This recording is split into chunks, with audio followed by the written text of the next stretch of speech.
Welcome back to Big Blue Rain. Today we are going to do a rapid fire Kentucky basketball video based completely on YouTube Autocomplete. There are several questions fans are asking and searching for the most right now, and I'm answering all of them in under 10 minutes. Let's jump right in. Kentucky basketball. What's wrong? So right now, Kentucky is looking to find its identity. They don't know who they are. Mark Pope don't know how to run the team the right way based upon the personnel and the way that he built the roster.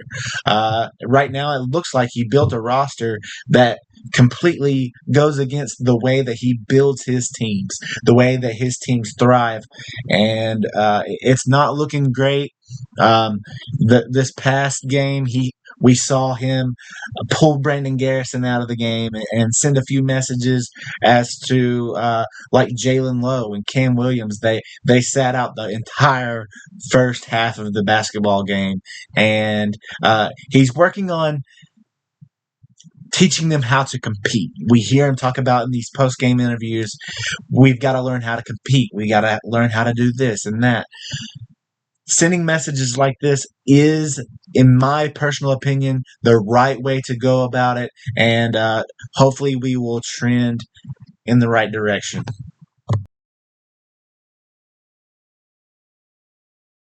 What should Kentucky's starting lineup be? This is a great question. This is something that I see on YouTube Autocomplete all the time. Number one, right now, until Jalen Lowe gets healthy, until he gets comfortable, until we as fans feel comfortable with him being on the floor, because the last 2 or 3 games that we've seen him in a Kentucky basketball uniform, it has not been the best. It's mainly been him just figuring out his role and allowing the game to slow down and be able to process it. So until he gets back to normal, we're going to continue to roll out Denzel Aberdeen. We are going to continue roll out Colin Chandler. Otego away at the 3. At the 4 right now, the player that's playing the best based upon the last game is Trent Noah. And then at the 5, obviously Malachi Marino. This right here is the lineup that we should go with right now. That's what we saw against North Carolina Central, and it's what I feel as if we should continue to go by until everybody like Jalen Lowe, Mo Diabate, and Jaden Quaintance get healthy. Kentucky basketball recruiting. So that is a very sticky subject, and I would like to give you guys as much clarification as I can based upon who I know, the people that I talk to, and things like that. So Kentucky has recruited the likes of Tyron Stokes, who is the number 1 player in the country, Caleb Holt, who is the number 2 player in the country, and Christian Collins, who many thought would be committed to Kentucky by now, but it just has not happened. A lot of that has to do with Kentucky's partnership with JMI. JMI is a company that pretty much oversees all of the NIL obligations and commitments that the University of Kentucky agrees to. They help assemble these NIL packages for recruits and things like that. And there's a slight snag. It might be a slight snag. It might be a big snag. To me, it sounds like more like a big snag. In just the whole process of that.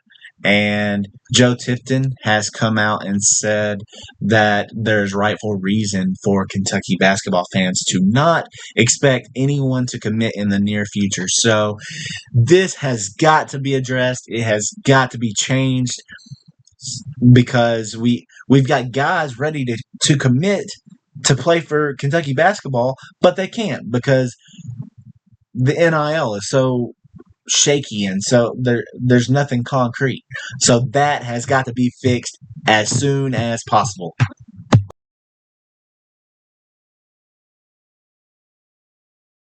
Next game predictions. Man, I would say so. Kentucky plays Indiana next, and Indiana is a team that they have kind of struggled as well prior to the last game, where they absolutely throttled Penn State by 40 plus, and Wilkerson went for 44 points, who is a guy that Kentucky went after in the transfer portal last year. And we all know how that ended up. We thought we were getting him, and then the last second, Indiana swooped in and got him.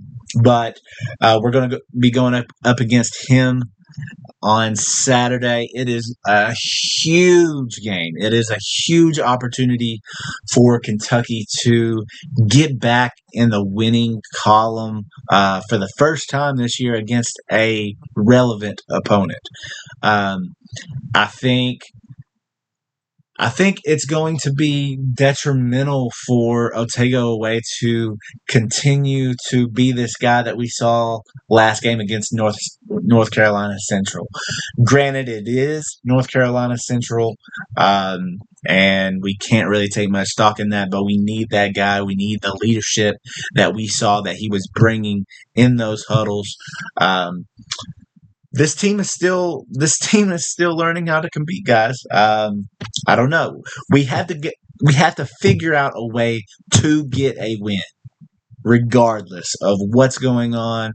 We've got to piece it all together. I don't even know what to tell you guys as far as what's some key. I wish we could talk about the simple things, key matchups to look at, X factors. Even a score prediction. I gave you guys a score prediction against Gonzaga. I'm not giving you one.